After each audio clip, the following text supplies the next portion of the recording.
Hi guys, welcome back to the channel. It's me, your girl Bassby, and this is Bassby's TV.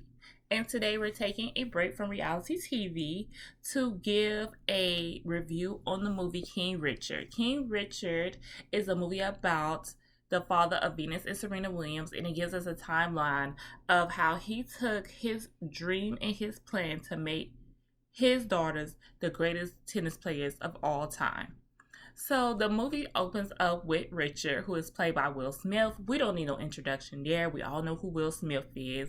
Probably one of the greatest actors of all time. We have him in Fresh Prince. He has played in countless Academy Award winning movies. Y'all know him. No need to go any further. But the movie opens with him going around scouting for coaches to teach his two young black girls from Compton how to play tennis and become not really how to play tennis, but just to coach them to get to the next level because they already know him and the mother, who is played by John Ellis. Y'all know her from Lovecraft Country. She was Hippolyta, the mother on that movie or TV series. They taught them how to play tennis. They gave them the basis. They basically made them what they are today, but they needed, backing behind them. And unfortunately, nobody seems to, have any faith in them. I don't know if it was just the fact of them not having the money, they needing free coaching, or what the case was, but nobody wanted to back him with this idea of taking his two daughters from the hood to becoming major superstar tennis players. We also get to see young Serena and Venus. Serena is played by Demi Singleton. Y'all know her from Godfather of Harlem. And then Shania Sidney is playing Venus. We all know her from the Roots remake, Fences, and also that show The Passage. You see them out there handing out phone books. That's what they did to make some money. And we deal with the neighbor who lived across the street, who just feels like the family, their father is pushing them too hard and not letting them be kids. And the constant battle between the father and their next door neighbor. Almost every day, Richard would take his kids out to, the neighborhood court. It's not kept up, it's very run down. It's the hood. And we see Tondi is getting basically hit on by a bunch of, I'm gonna guess they're gang members, but they never really said, so we're just gonna say that they're some rowdy boys in the neighborhood, always hitting on her, and the father constantly having to stand up for his daughters, and in the process gets beat up by one of the gang members.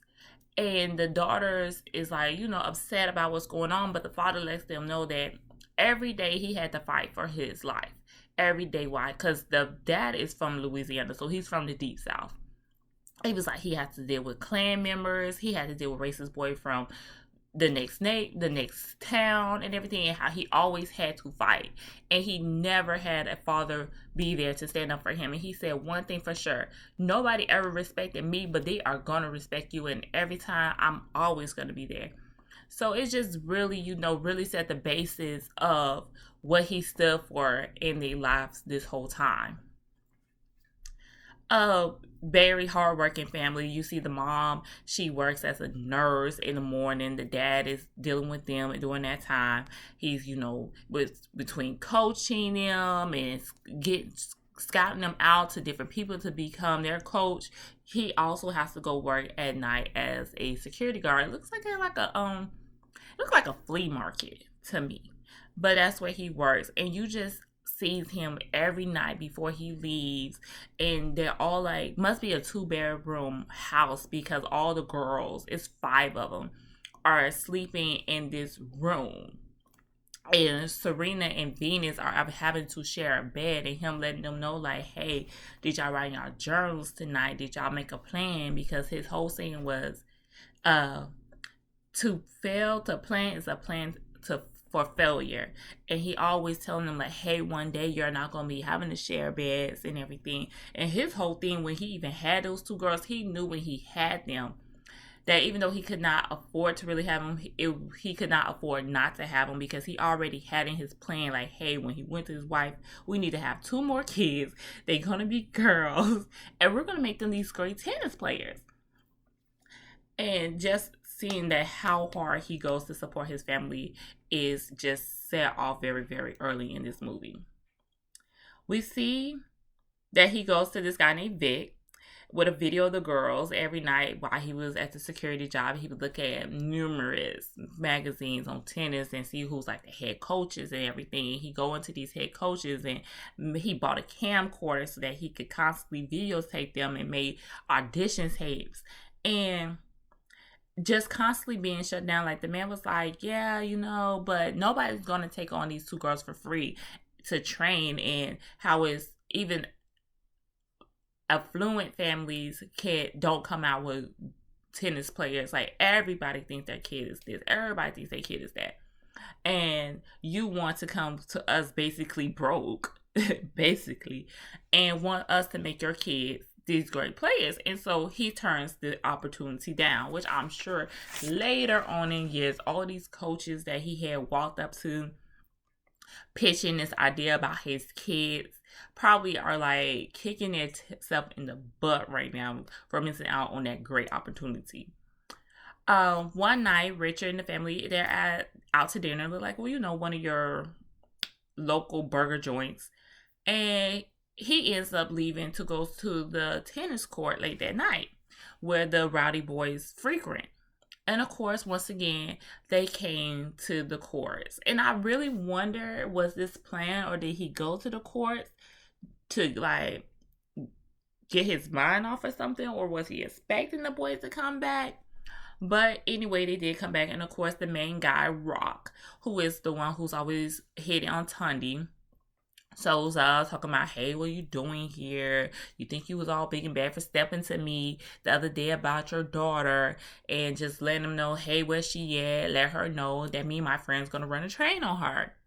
Which, at this point, Richard was already walking away, but when he said that,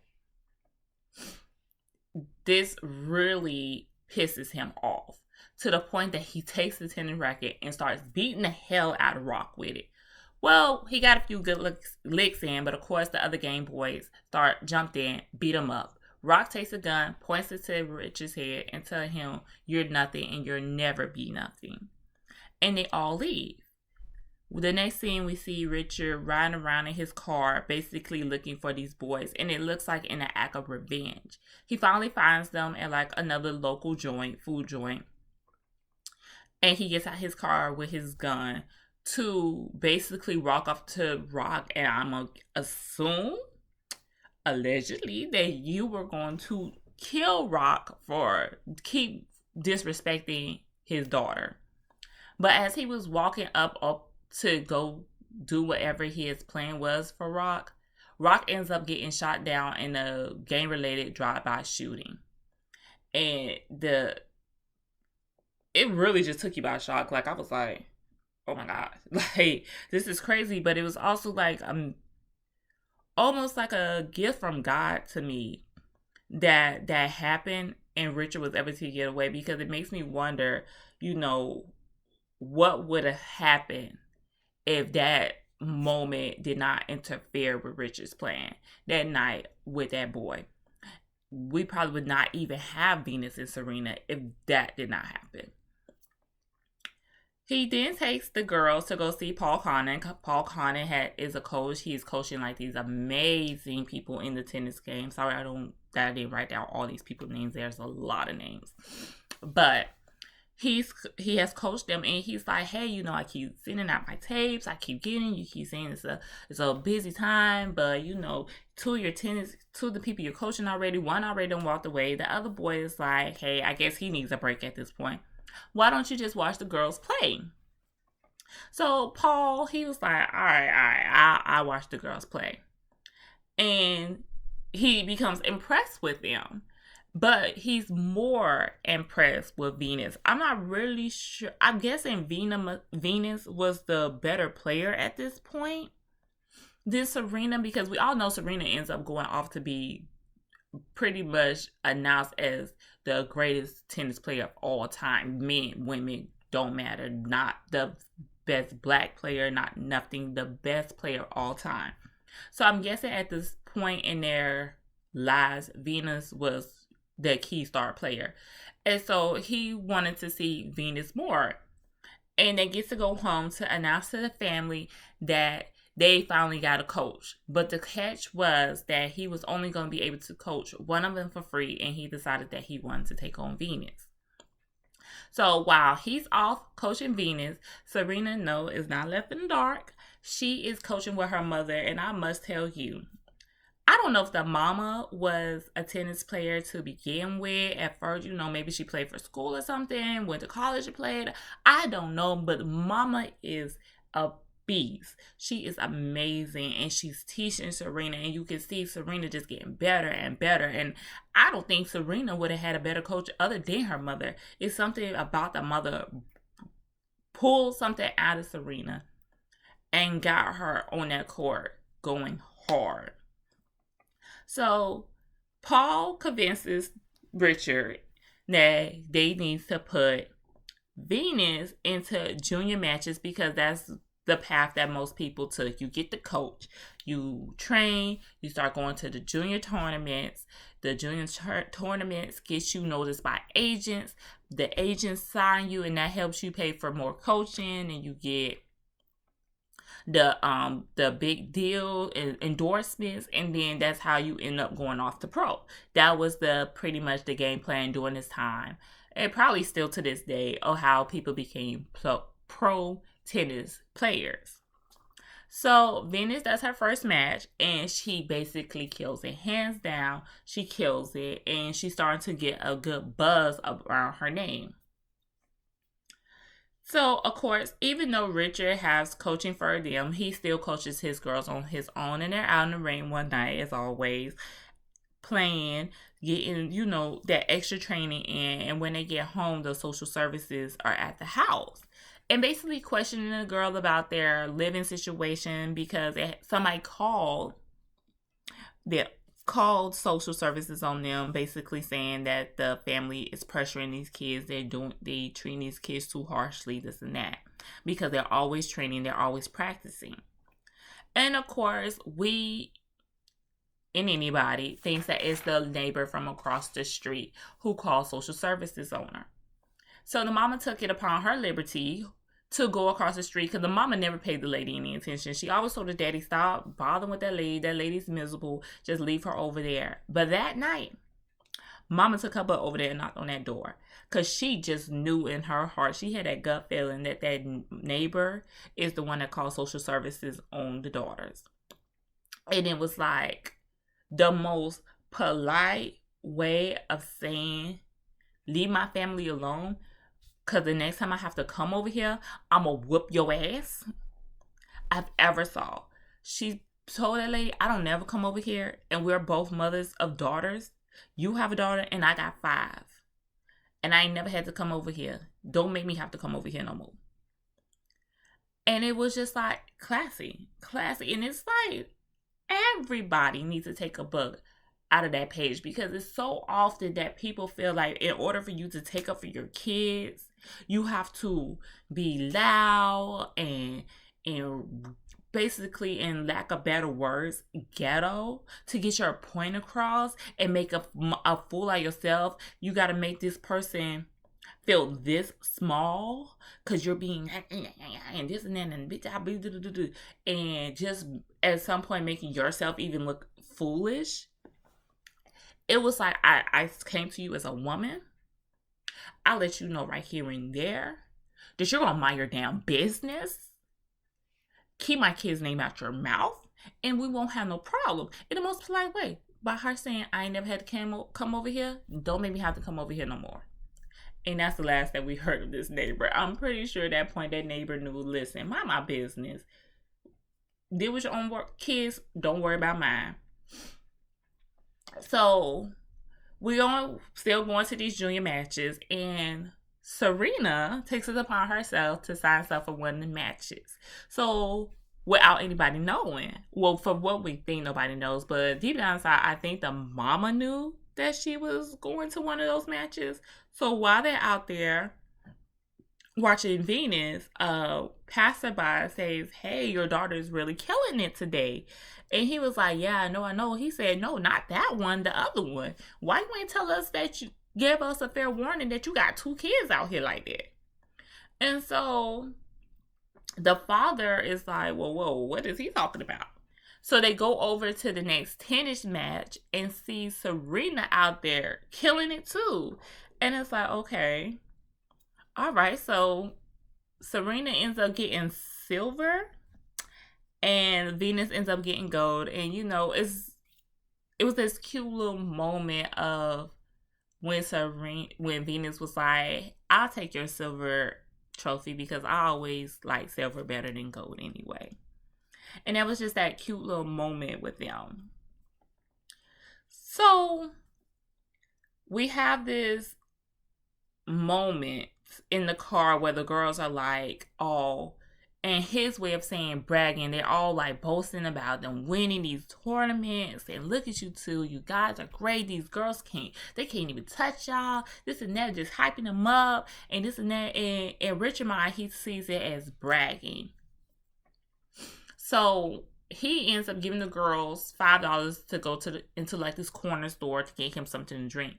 And when all the girls get out the car to go into the store, he ends up driving off. And the mama's like, "What are you doing?" He said, "If they want to brag, they're going to brag about how they had to walk 3 miles back to the house because I'm not going to have that in my household." He wanted them to have good sportsmanship. So, of course, the mama was not having that. She's like, "Listen, it's Compton. Like, I'm looking like, nigga, it's Compton. You don't leave your kids to walk in Compton." And we talking about this is like late 80s, early 90s Compton, like the height of the drug wars, the gang violence. Compton is like the jungle at this point in this time. So she was like, "You better go back and go get my daughters. Like, we're not leaving them out there." And so the father lets them back into the car and they all like, "You was gonna leave us?" And he was like, "When y'all get in these cars after no matches and stuff, we are no longer talking about tennis." So since he could not get his point across by leaving them at the store, they all get to go home to watch a movie. And the movie of choice is Cinderella. So after watching Cinderella, he was asking the girls, "So what did you learn from this movie?"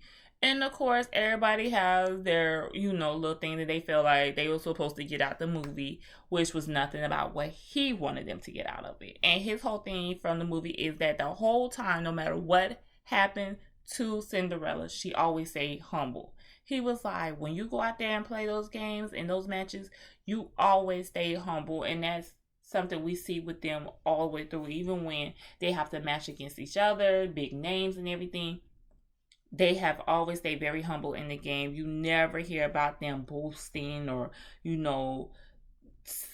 saying anything out of the line. Just always had great sportsmanship throughout their career. They have this moment in the movie where everybody's at the house sitting down reading the newspapers because Venus is in a couple of newspapers. They're boasting about her and her accomplishments in the newspaper. And the mom turns on the TV and on the news we see the whole Rodney King case. That's such a staple in American history about that night of Rodney King getting beat by those police officers. And while they're watching the TV, they get a call from an agent wanting to sign Venus. Well, so why at the meeting, Richard is becoming kind of annoyed with these agents because they keep saying, "Oh, it's so impressive what you did with these girls. Oh, it's so amazing and this and that. And I can't believe you was able to do this with these girls." And Richard is like, getting teed off. He was like, "Well, why is it so impressive what these girls have done? Why is it so impressive where these girls are at? Because I have not heard you say any of that to any of these other parents who, of course, tennis is a predominantly white sport. And at this point in time, we're only seeing Venus and Serena play. Like, I don't know if they're the first black players. I'm not a whole big tennis fan, but I'm just saying, we did not see any on them courts while these girls are playing during this time. We only see them two. And, they was like, I'm not trying to offend, but, they're going to open doors. And, yeah, it's we haven't seen people like that in this sport. And then they come from Compton. And it's like, Richard is getting annoyed. And it was annoying. And it's how it is every day in society, even to this day. Like, if you're black in America or even in anything, you you have to be the greatest. Like, you can't be subpar. You have to be doing this. You have to jump higher than the rest, run faster than the rest, shoot more points than the rest. Like, look at them. Beyonce have to basically leave everything on the floor for a performance. She gotta know how to sing, she dance, she could do it all at once. Like, to be thought of as this amazing artist or amazing athlete, we have to be so much further above the rest than everybody else. And Richard at this point is teed the fuck off. So he decides that he does not want to do it. He does not want to sign with the agents at all. He decides, no, that's it. So after deciding that he was not going to sign with any agents, he tells Paul that not only are we not signing with those agents, we are also not going to be doing any more junior tournaments. And Paul is like flabbergasted, like, what do you mean we're not doing any more junior tournaments? And he was like, we're not doing any more tournaments until these girls go pro. And Paul is just like, this is not how this works. Like, you have to follow the plan. Like, this is the plan of how people go into the pros. And Richard's like, I don't care about none of that. We're not doing it. So at that point in time, Paul is up getting let go as their coach. And the mother feels slightly disrespected because Richard did not tell her beforehand that he was pulling the girls completely from tournaments and wasn't going to sign with the agents. So she was like, next time you need to discuss with me these things. This can't be all about you. And I'm silent now, but if it continues, I won't be silent anymore. I must speak up. And that's how that gets left off. We end up seeing him calling Rick Macy, who becomes the girl coaches later on. Rick Macy is played by John Bethel.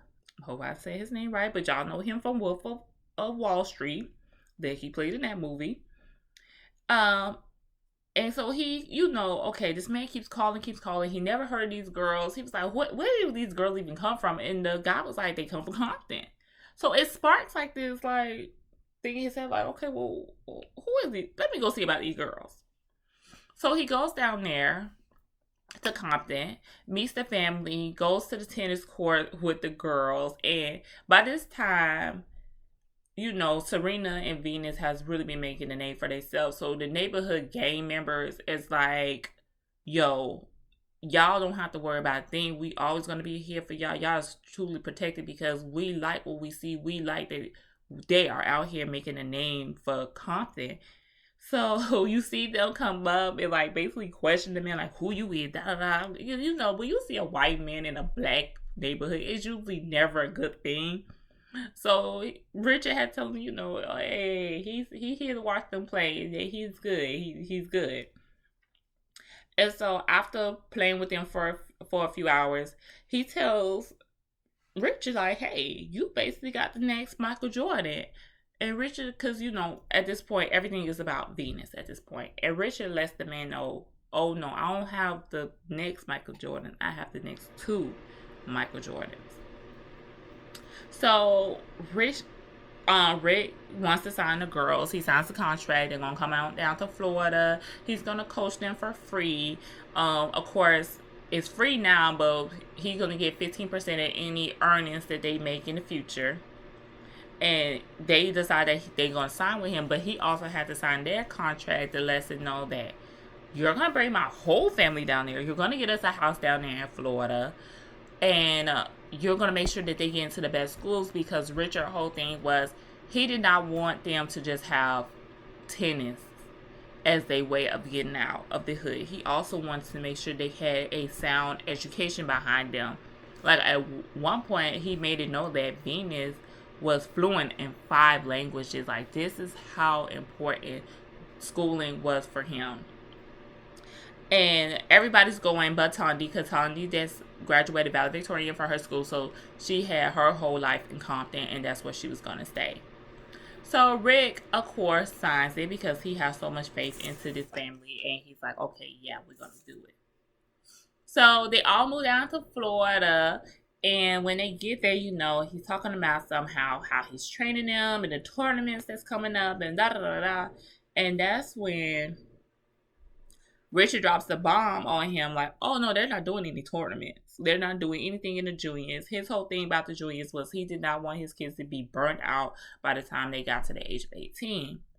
And Rick is like, well, it would excuse the hell out of me if I would have known that. I think he would have signed them. I don't think he would have took it to this level. But Richard was like, I didn't tell you because I didn't want you to make the biggest mistake of your life by saying no and not signing them. And I think nowadays when Rick probably looks back at that moment, he's probably thankful that he didn't know and decided to continue to go on with these girls. But it probably also was in that contract. Like, I don't want to break my contract, but he decides to keep up with these girls because everybody saw the potential these girls had already and knew that we can make something great out of them. So during this time, we're seeing Rick. He's doing all these interviews. He's always talking so highly of the girls and himself. And at this point, he's becoming very controversial. He reminds me of the father with those boys in the basketball league. Oh, I cannot think. The Bell family, that daddy. That's what, like, he was basically that dad. Like, before the Bell family, he was that. And you see it because that's how I felt when the Bell family was first coming out. And that man, what's his name? Lonzo Bell, I think. That's how I felt about him watching it, and probably how the rest of the world felt about Richard at that time. Is very controversial, and the coach even had to let him know Rick was like, you making this all about you at this point, because it's this big tournament coming up, Think of the Rest tournament, and Venus really, really, really wants to be in this tournament. Like, she feels like she is ready to compete, and it's a junior tournament. So she begs Rick to talk to her dad to try to get him to put her into this tournament. So Rick comes to him and he's like, yeah, we really want to do it, this and that, and saying how he has set up all this stuff and people is ready to back it. And Richard's starting to get annoyed because he already said, no, we're not doing any tournaments. And he brings up Jennifer Caparati. Oh, I hope I feel like I butchered that name, but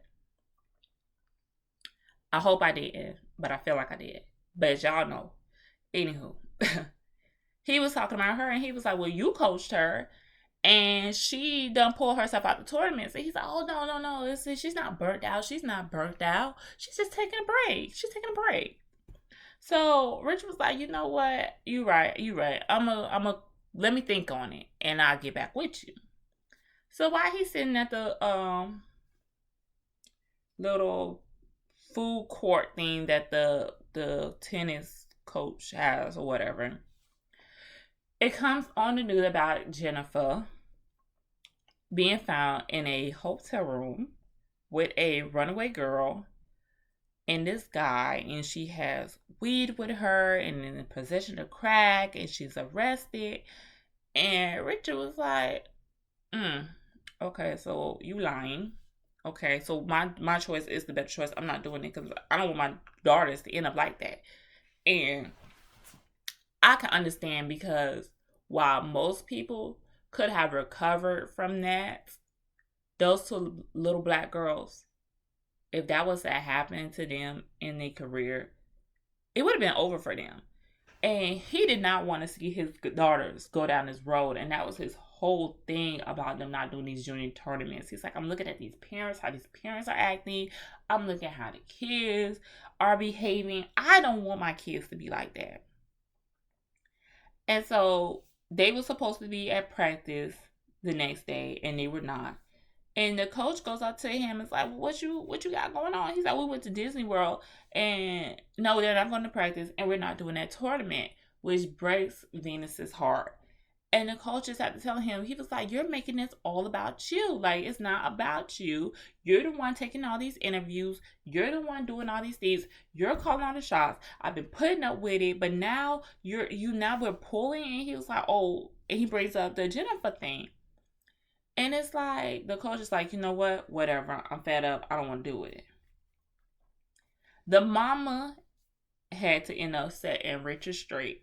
And he was like, basically, Richard really has the big head. Like, he feels like he's the only reason these girls are where they at. And the mama had to let him know, like, hey, I'm the one who fixed their stance. That wide stance that you keep talking about, that's me. That's what I came up with. And I've been pushing these girls just so hard. And she was like, basically talking about how when things start to get hard and difficult, Richard pulls out, and she started naming like numerous businesses that he had. And then she was like, I've been here. And she starts bringing up these kids. Can somebody tell me about these damn kids?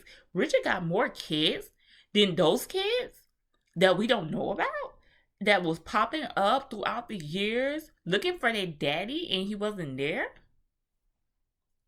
Somebody do a genius over him. We need that. We need a genius over him. We need to get all the juicy details, because I'm like, what y'all kind of just threw that in there in a little breeze. Like, what you mean? What kids? And then he was like, well, if it wasn't for me, you would have still been in an apartment with 3 kids with no daddy. Hold up now. So is the other 3 not Richard's kids? Is those kids from a previous relationship? Y'all, listen, I ain't did that deep because we just reviewing the movie. But I wants to know, what the hell? We need another movie. They need to do like the what they call them, the movies, like the American Dream, and the Jackson 5, how they had the like 5-part series. We need a little more details. I'm just saying, we need more details. I needs to know. Genius, pick the story up, figure out what happened so we can watch it. I might have to go do some Googling. But anywho, the mama is just like, if it was sent for her girls, she would have left a long time ago. And I was like, you let him know, mommy. When I tell you that mama could read the house down. Baby, don't play with me. Do not play with me. I need to take a page out of my book, because I be trying to keep it real classy, but then I get to get real reckless with the mouth. And Richard would have had a few more words for me, baby. I would have made him want to just go ahead and crawl up under that house after I was done with him. But she just lets him know that you keep thinking you're doing what's best for her, and eventually you're going to push Venus away. And when she's old enough to walk away from you, she is. So Richard has to go and have a talk with Venus. And he just says how he always just wanted to protect her. And he was telling her about a time that he was getting beat up real bad. Richard was always getting beat up, baby. He was always getting beat up. And he was like, one time he was getting beat up by a bunch of boys, and he looked up. His daddy saw it and ran away. He did not come and help him. And I was like, damn, daddy. Shit, throw a rock or something. Shit. Just not even walked away. He ran away. And he was like, I'll never want you to look up and not see me there. And so he decides that he's going to let her do the tournament. So at this point in time, the news outlets are hearing about Venus is going to be at the tournament at the Bank of the West, and everybody out there, like Rick was telling him, last year it was only like 28 news outlets here. Now it's 200 news outlets here, and they're all here because Venus is here. And Nike comes knocking at the door with an endorsement deal, and they're offering her $3 million signing on. And they haven't even seen her play yet. And Richard wanted Venus to make the decision for herself. And Venus does not want to take the deal because she's like, I want them to see me play. I just want them to see me play. I want them to see how good I am before I sign. But Nike had already said, if I walk out this deal is only good for tonight. So after tonight, if y'all don't sign, the deal is off the table. So Venus gets to the tournament, and she's not doing good at first. She's not doing good at all. It's I'm gonna say nervous because she hadn't played in a tournament. I want to say 4 years since she's been at a tournament. So at first she's not doing really good. I'm guessing the nerves was getting to her. So finally she gets her groove doing the Stanford game. It ends up winning, and after that you start seeing her win and win and win. And so Nike took their deal from a $3 million deal to a $4 million deal. And it was like, still no. Because now it's time for us to go against Ricario, who is the best of the best at this point in the junior leagues. And she's going pro. So they was like, no, we're going to wait. We also see a scene where Richard has to go and talk with Serena during this time, because Serena is starting to feel like she's living in her sister's shadow. This was supposed to be the dream of both of them, and it seems like to Serena that she is becoming left behind. And the daddy just reassure her that we're taking this time with Venus, because if your sister wins tomorrow, she is going to be the #1 player in the world. But by the time you done playing, you're going to be the greatest player of all time. That's a part of my plan. Please just, keep rooting for your sister, being there for your sister, because I promise you, when your time comes, I'm going to make sure you're the greatest that ever hit that court. And you know what? That daddy stuck to his word, because like I keep saying and reiterating all the time through this whole review, is that she is known as one of the greatest tennis players of all time. So here we go. We at the match with Ricario, and the thing's going good. And we see Venus come out with the infamous braids with the beads, baby. Beads all the way up to the scalp of the braid. And baby, y'all might be getting dreads and stuff and shaking y'all dreads because Crime Mall made that little song. But let me tell you something. Back in the 90s, honey, if you was a little black girl and you was wondering why your mama was putting on them damn beads in your head, blame Venus. Blame Venus for taking her ass out there on that court like that with them beads, baby. I remember my mama putting all those beads in my head. I remember you could hear me walking down the hall in the school. Because I was, and baby, I had a little lift on my hair because my mama had growing hands. My mama had growing hands. Some of y'all mamas ain't got it. I know I ain't got no hair right now, but when I was little, my mama made sure she kept us with a healthy head. She ain't have no bald head children. So my hair down that hallway, baby, everywhere I went. And if I wasn't rocking no Afro puff, my mama would sit down, braiding her hair up, because that's how you catch your hair. It'll last you for about 2 weeks before your mama had to do your hair again. But yeah, Venus is to blame for that. Every little black girl growing up in the 90s, that's the reason why you had all them beads in your damn head. So she come out on the court and they getting it. Boom. She hitting it.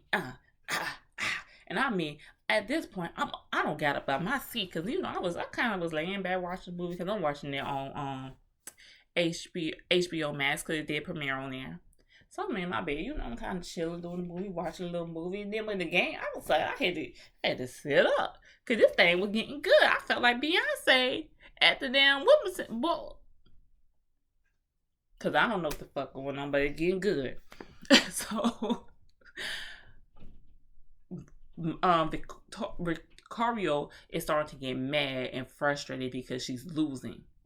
So she goes up to the guy up top and she tells him that she's going to the toilet. And everybody, back up. So I want to know, what is the person called who has to they holding the net, and they the one who calls if it was a fault or not. Like, I guess if the ball grazed the net or something. Because I was seeing it a few times in this movie. Somebody having to hold the net, keep their hand, just place it on the net, and I guess they feel it, the vibration of the ball hit the net. What job is that? How do you sign on for that? Because I'm like, I wouldn't want to do that job because I'd be scared I'd get hit by one of them balls or something. But if the price is right, I just might. But anywho, that was just honest. I don't know. I be noticing all kind of stuff. But anywho, she goes off to go to the toilet, and she's in there for like over 8 minutes. And at this point, Venus is losing that momentum. The crowd is starting to like get a little lackadaisy and a little irritated because tennis is a long fucking game to begin with, and here you go talking about you going to the toilet, bitch. Bring your ass out here and come on and finish this match. So Rick tells them like she's icing her. It's an old trick in the book. She's putting her on ice so that she can lose her momentum, and it works. And Venus is starting to, get even more frustrated because now she lost the rhythm. It's gone. And this whole time, Richard been watching the game from in the back, in like the tunnels where everybody, is walking in and out of. And he sees his daughter is losing. And I guess it must have took him back to that time when he was at his lowest, and the daddy him looking up, and his daddy was not there. So he goes out there and sits in the bleachers and cheers his daughter on from there, so that she knows when she looks up into that crowd that her daddy was there for her the whole time. She ends up losing, and she takes it hard. She takes it very, very hard. And he was like,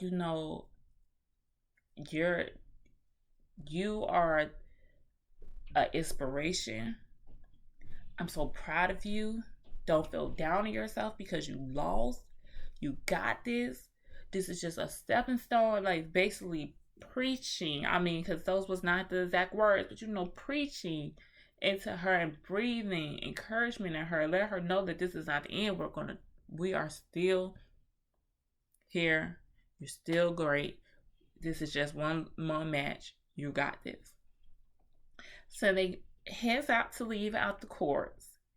And when they open the doors of the tennis courts, it's all these people out there cheering for her. And it was such, I don't want to cry. Because y'all, this movie made me cry. This moment made me cry. And they all cheering for her and rooting for her. And when she took Serena, because they was like, go greet your fans. These are all your fans. And she grabs her sister, Serena, and was like, you come too. These are our fans. Baby, who cut onions? Who is cutting onions? I was like, oh my gosh, it's so great. And the Rick and starts like, oh, this person wants to sign up. This person offering us this money. This person, like, Nike's offer, and even thought of at this time, because all these people is offering them all this money. And it's just amazing. And the movie ends, you get the card saying, basically what they did throughout their career. And Beyonce's song, Live, comes on. This is when I was like, Beyonce. Yeah, I love me some Beyonce. Beyonce's voice has matured so well over the years. It is amazing. When I tell you, Beyonce brings up out of you emotions that you did not want to deal with at that moment. Beyonce made me cry.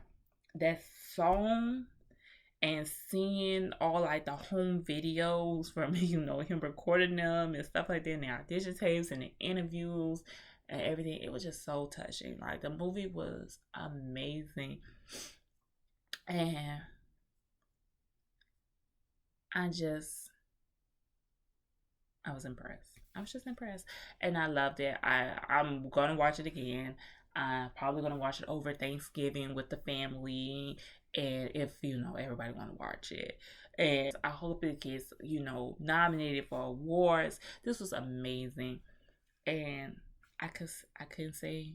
I don't think they could have did it any better. But I do say I want a genius. I want a genius behind him so we can get more backstory on him, because baby, it was some juicy moments in there. We need to see. That's just the yeah, I know I like the ratchet parts of people's lives too. But yeah, I just enjoyed it. Well, guys, I hope you liked the review. Sorry if I told y'all the whole movie, but I promise you the things that I even gave to you in this review does not even come close to how great it's gonna be when you watch the movie. And listen, you got HBO Max. Everybody got HBO Max. So if you feel like I don't want to waste my time going to the movies, which I feel like you should, I wish I would have went to the movies and seen this. Hop onto HBO Max, where it is streaming until December 18th.